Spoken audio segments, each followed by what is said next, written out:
So the stiffness of this bike is its key attribute, but also its downfall. Stay tuned to find out more.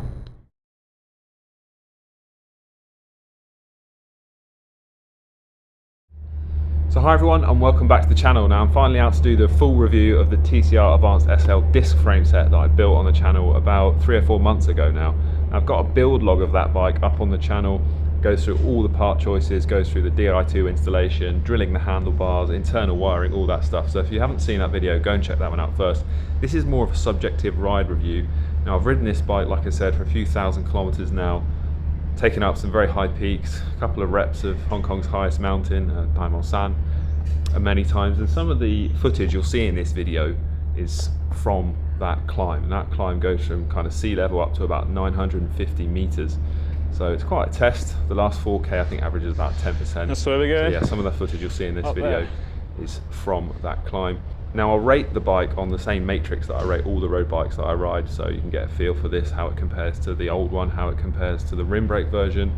But let's dive into more of the technical details now. Cheers. And a big thanks to Insta360 again for sponsoring this video, supplying the cameras for the onboard footage and all the action footage you'll see. Now the ride starts in the centre of the city. I take the train out to the mountains, riding through the city in the morning rush hour, a little bit hectic, but all captured on the Insta360 Go2. So link in description, check it out if you're interested. So I've got my little crib sheet with me, there's quite a lot to get through. Now let's start off with the first thing in my little scoring matrix. It's not so important to me, but a lot of people go on about it, and that's weight. Well, this is not a weight weenie build per se, but it's a very lightweight frame, and a big blocker for people getting into disc brake bikes is the extra weight. Now this bike here, as pictured, weighs about 7.8 kilos, with the Windspace Hypers in it that I normally ride is 7.7. Now for an XL bike, which is not, you know, the highest end build, I think that's really, really good.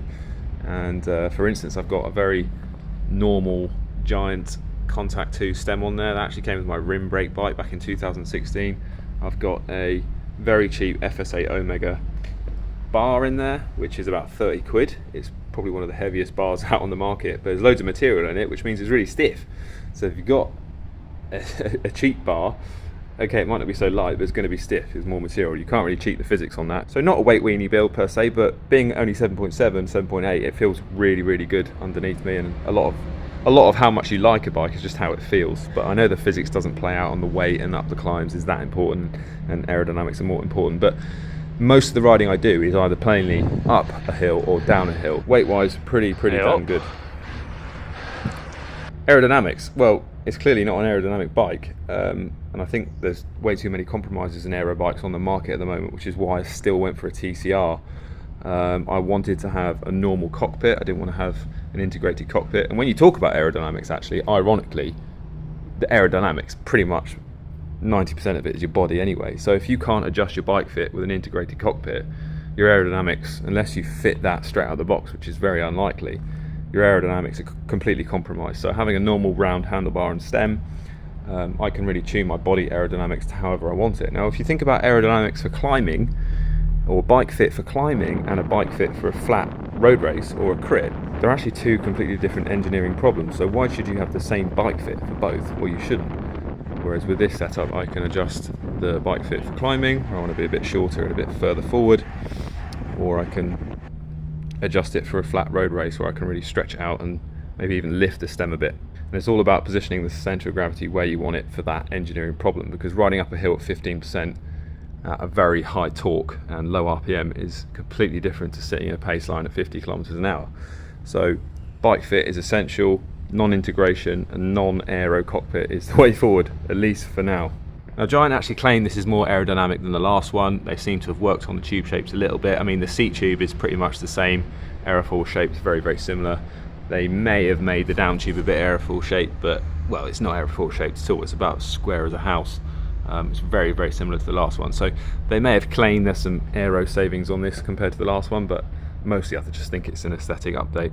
Frontal stiffness. Well, what do I mean by that? Well, I mean the stiffness of the front end of the bike when you're out the saddle, you know, wrenching on the handlebars. Obviously this has got the overdrive to steer it in there, so that's the largest steer diameter that most bikes have, and the associated extra width at the top of the down tube and head tube head tube width that is associated with that just gives a much larger second moment of area, much more bending stiffness to the frame, so it is noticeably stiffer than, you know, a bike with a skinny down tube, an aerofoil shaped down tube. Now that down tube width is held all the way to the bottom bracket junction, which we'll come to in a minute, and in total I think, combined with the use of the higher modulus fibres in the ISP version, the SL version, is a seriously stiff bike, one of the stiffest front ends I think I've ridden. And a lot of that I think comes from the fork, which is bizarre because the fork is actually mega slim, and pretty much, well, it just looks skinny, so I'm surprised it got so much stiffness out of that. Now, next thing I want to talk about is pedaling stiffness, and what do I mean by that? Well, I mean the torsional rigidity of the bike, particularly the down tube, the bottom bracket junction, the chain stays and the rear triangle, and how that resists your pedaling torque when you're really doing high torque, high chain tension efforts at low wheel speed and high power, so basically up a really steep climb. That's what gives the bike its pedaling stiffness and the feel of rigidity under power. And like I said before, that down tube width is colossal, and that's held all the way down to the bottom bracket, which is a PF86 Shimano standard press fit bottom bracket standard. Now, why don't all brands use a PF86 standard? It is just the best in my eyes. It puts the bearings at a very wide stance, so the bending moment, the cantilever on the bearings is quite low. They'll last longer. It also means you can hold your down tube width all the way to the edge of the shell, which improves the stiffness of that area, and it also means you can maximize the width and the spacing of the chain stays, as well as having good tire clearance. If you've got something like a 68mm BB30 shell, if you want fat chain stays that are going to give you good pedaling stiffness, you really are penalized with tire clearance.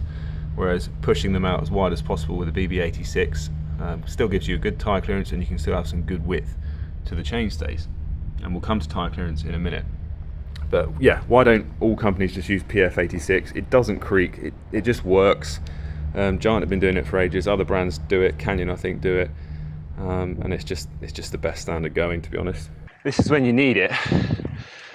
So your highest power and low wheel speed is when there's the most torque on the rear wheel. It's when there's the most chain tension in the chain, about 1,000 newtons in the smallest gear, 3430. For this power, 400 watts and about 50 RPM. Chain tension is very high, so that's trying to pull the back wheel in towards the back of the frame. There's also asymmetric, so it's trying to bend the cranks around to the right and skew the wheel, so the stiff bike at the back really helps. A little bit of respite and then up it goes again, back into bottom gear, and we just ramp it up a bit. But need to save the legs a bit because it's quite a lot coming up in a while on the big wall, and then the final kind of 20-minute ascent up Tai Mo Shan, which is more out in the open. I'll see you there. Now, a lot of people ask me, how does the stiffness of this compare to the Advanced Pro version? I do have a rim brake Advanced Pro bike, and I can tell you that the ISP models are noticeably stiffer in the front end and in the seat post as well, but we'll come to that when we talk about comfort, than the Advanced Pro bikes. And that, I think, has just got mostly to do with the modulus of carbon used in this bike is much higher than the kind of standard modulus ones in the Advanced Pro bikes. Now, is extra stiffness a good thing? It's very debatable. It depends on your roads. I think for most people on crappy roads, the Advanced Pro models are a much better choice, because it means you're fresher over long hours in the saddle. That extra stiffness really doesn't help you when the roads are bad and you need to protect your body and still want to smash out the power at the end of a very long road ride. I would say the Advanced Pro one with the normal seat post and the slightly lower graded carbon is the one to go for. But if your roads are smooth, you want the ultimate, and you want the ultimate lightweight, pick one of these. So there is a limit to how much stiffness you want in a bike. If you push the lateral stiffness too high, traction, cornering, braking are all quite badly impacted. So always depends on the wheel and bike combination at the end of the day. And that brings me on to comfort. First of all, let's talk about the geometry changes. So for tall riders, I think the geometry's got a bit better. People always say to me, oh, you run your saddle slam forward on the rails, you need to go and get a bike fit. Well, I can tell you that's absolute bullshit, because my saddle in terms of X and Y coordinates in space is in the right place. It looks like it's slammed forward on the rails because the TCRs always have a very slack seat tube angle. If this was a Canyon Air Road or something with a 1.5 degree steeper seat tube, it would look like it was slammed all the way back. So it really just depends on the seat tube angle as to what it looks like, but to be honest, the looks doesn't matter. As long as your saddle is in X and Y in the right space, then, well, shut up, it doesn't matter. Now, like I said, the seat tube angle on this has been made steeper. It's only by 0.5 degree since the last model, but for taller riders, I think that really helps getting the centre of gravity further forward, especially when the bike is going up a climb. What happens to the centre of gravity? It goes back. So you need that steepness, like we see on modern mountain bikes, to keep the centre of gravity in the right place. I'd still like the TCR to have a much steeper seat tube angle, something like 73.5 would be ideal. This is at 72.5 now, and I still think it's a little bit too slack. Now, the long sticky out seat post looks comfy, doesn't it, with all that exposed seat post, but I can tell you for a fact it is mega stiff and it looks more flexy than it would be.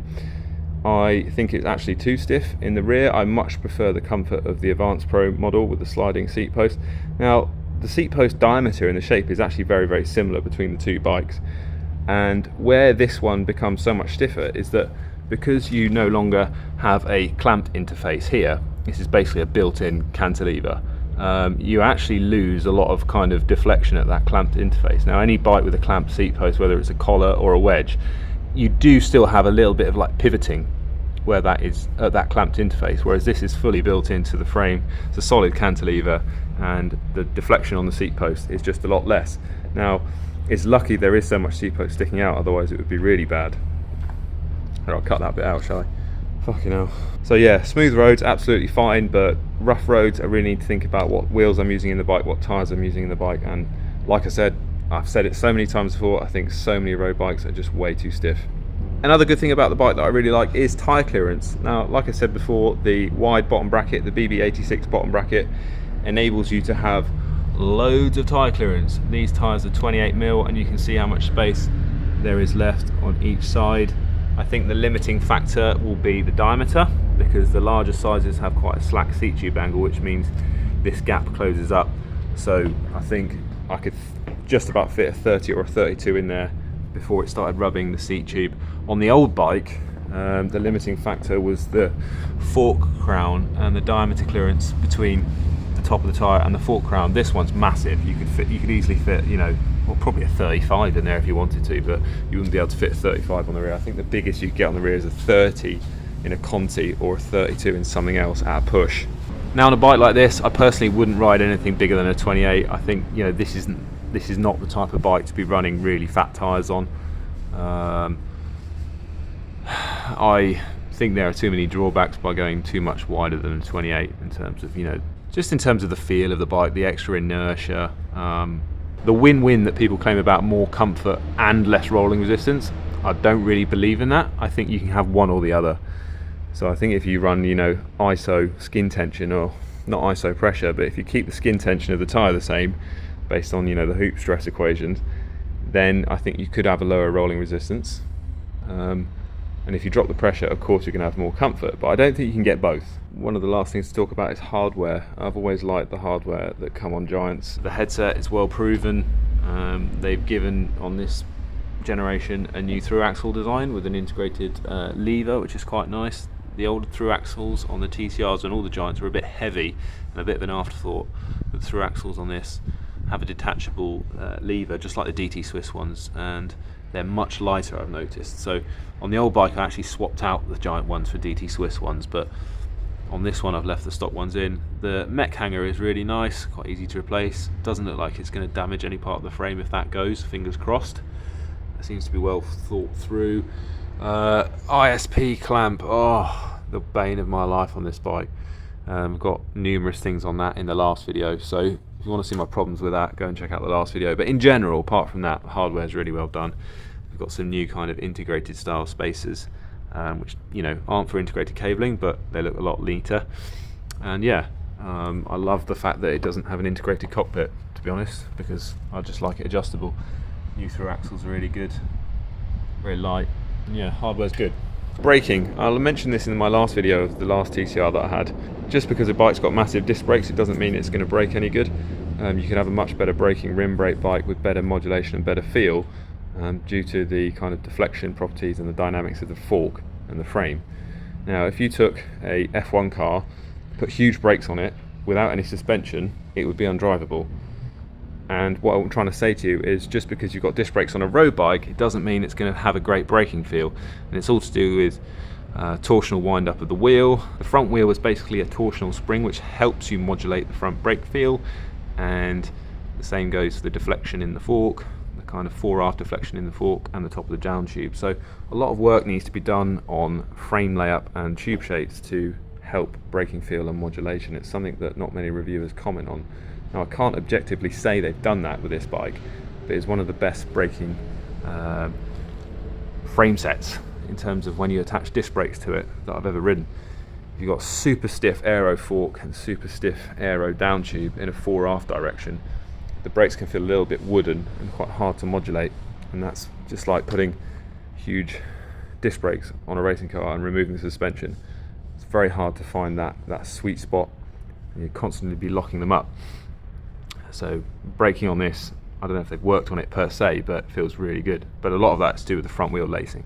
And finally, thank you to Insta360 for sponsoring this video. All of the on-bike footage was shot using the Insta360 Go2 camera. I had one mounted on my chest, one mounted on the handlebars. It's so light at 26 grams, you basically just don't know you're wearing it.